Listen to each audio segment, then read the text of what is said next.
Psikiatrik ini berkaitan dengan apa? Apa?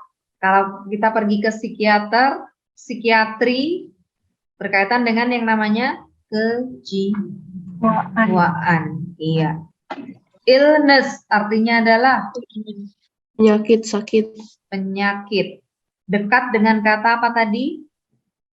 Huruf pertamanya D, Disease. disease. Bisa juga kita pakai konteks yang lainnya adalah kata disorder. Tapi kalau disorder ini sebetulnya artinya adalah kelainan. Ya. Lanjut. Affect, memengaruhi. Benar, memengaruhi. Suffer. Nah, oke, menderita. Next, change. Ini dalam Mengubah. Oke. Kenapa di sini Kak Ari kasih S? Berarti ini simbol sebagai kata benda karena bisa singular, bisa plural. Artinya perubahan. Experience. Pengalaman. Mengalami, bisa juga pengalaman. Result in. Menghasilkan. Oke. Menghasilkan. Bisa juga artinya mengakibatkan. Oke. Elevation. Tadi udah ya kata elevation artinya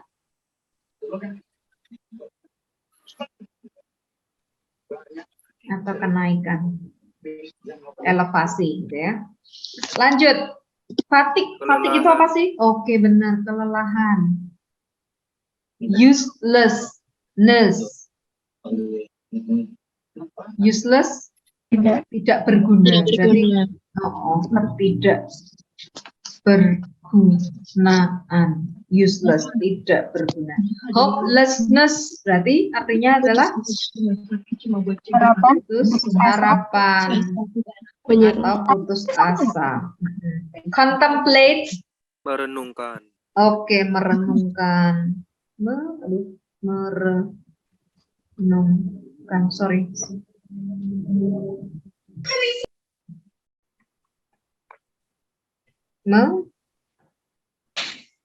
Kok jadi jelek sekali? Hapus semuanya aja. Merenungkan.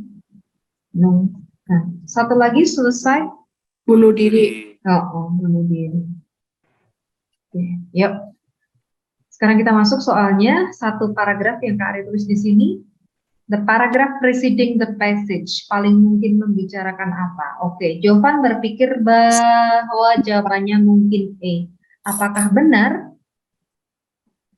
If Govan berpikir E, aku berpikir bahwa it is not E.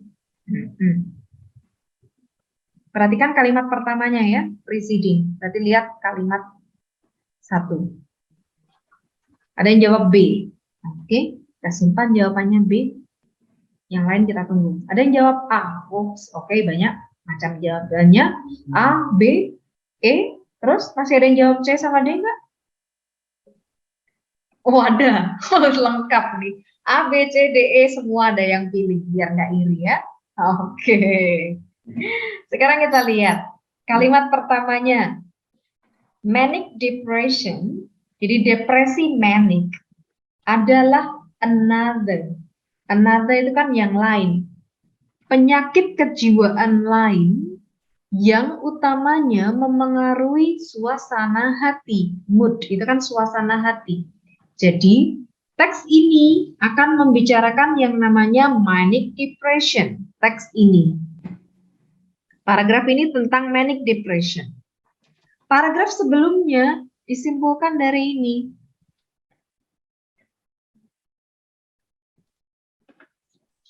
Percaya nggak kalau ini tentang manic depression? Kita lihat kalimat kedua. Seorang pasien yang menderita penyakit ini, penyakit apa? Penyakit manic depression. Berarti teks ini membicarakan manic depression. Kalau yang sebelumnya, another psychiatric illness. Kita cari yang sama artinya dengan ini. Nggak harus kata ini ya. A different type of mental disease. Betul sekali. Mental disease. Mental ini artinya adalah jiwaan bersinonim dengan psychiatric tadi, sama kan? Ya, di sini pakai yang ini kan? Nah, disease di sini pakainya apa sih? Illness. Makanya tadi Kak Ari kejar sinonimnya dari illness apa?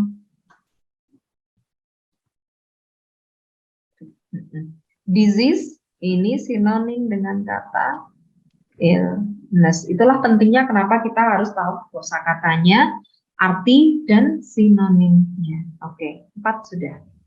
Ada hepatitis. Oke, sakit hati apa? Aduh, lucu juga sih. Mau lihat apanya tadi? Slide yang vocabulary-nya enggak? Maksudnya mau SS yang artinya. Oke. Yuk, SS yuk. 1, 2, 3 dan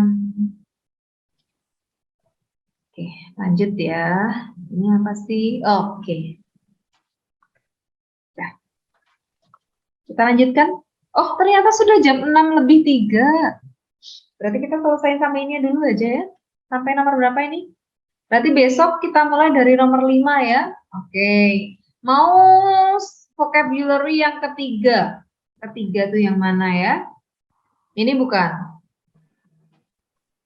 Ada recordnya, ada. Can I ask something? Of course. Yes. What would you like to know? What would you like to ask, Govan?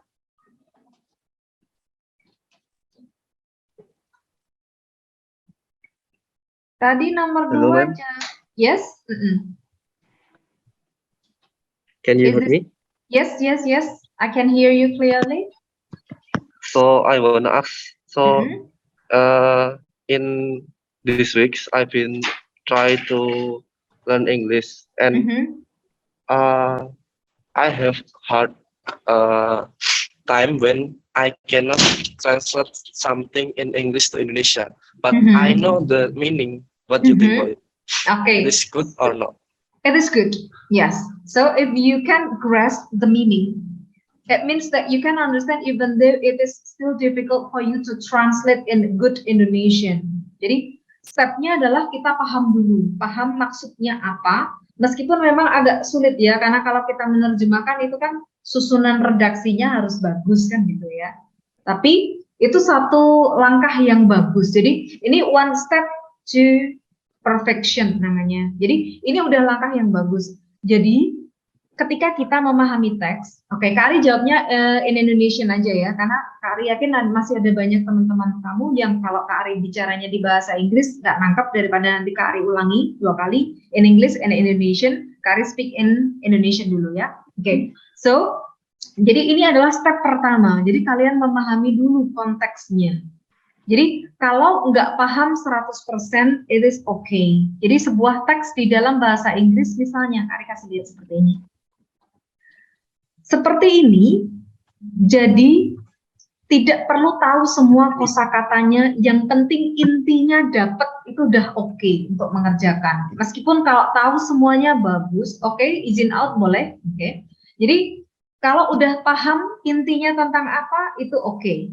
Jadi nanti kita tinggal nyari persamaan-persamaan katanya. Karena kita tidak dituntut untuk menerjemahkan secara benar. Yang penting adalah namanya comprehension, itu memahami. Jadi, so it is good. If you don't understand the whole thing, it is still okay because you can guess. You can guess the meaning. In the next couple of meetings, we will learn about finding synonyms. How do we guess it if we don't know the meaning of the words? Jadi ada triknya. Jadi nggak apa-apa nggak tahu semua kosakatanya, nggak apa-apa. It's okay. One step toward perfection, Novan. Itu aja ya. Okay, thank you, ma'am. You're welcome. Oke.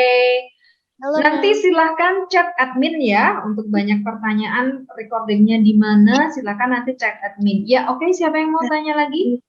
Halo Kak. Iya, boleh. Siapa nih? Yuk, Silvi atau siapa nih?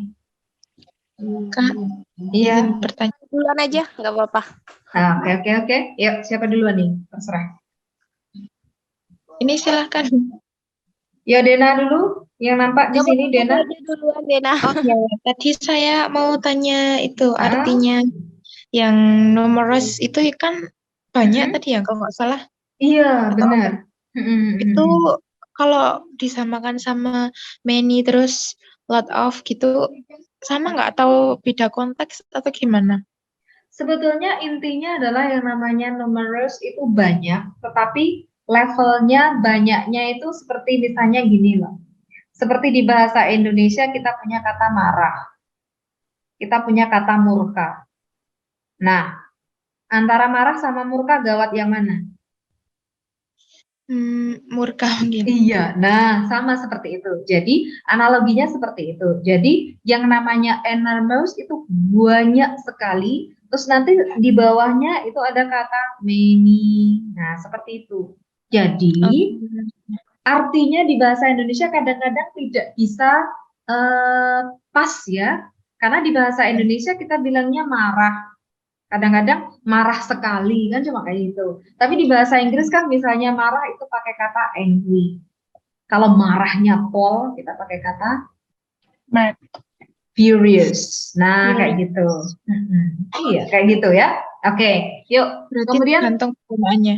benar, tergantung konteksnya. Jadi kata di bahasa Inggris selalu tergantung konteks. Seperti tadi consider, menganggap atau artinya mempertimbangkan kan gitu.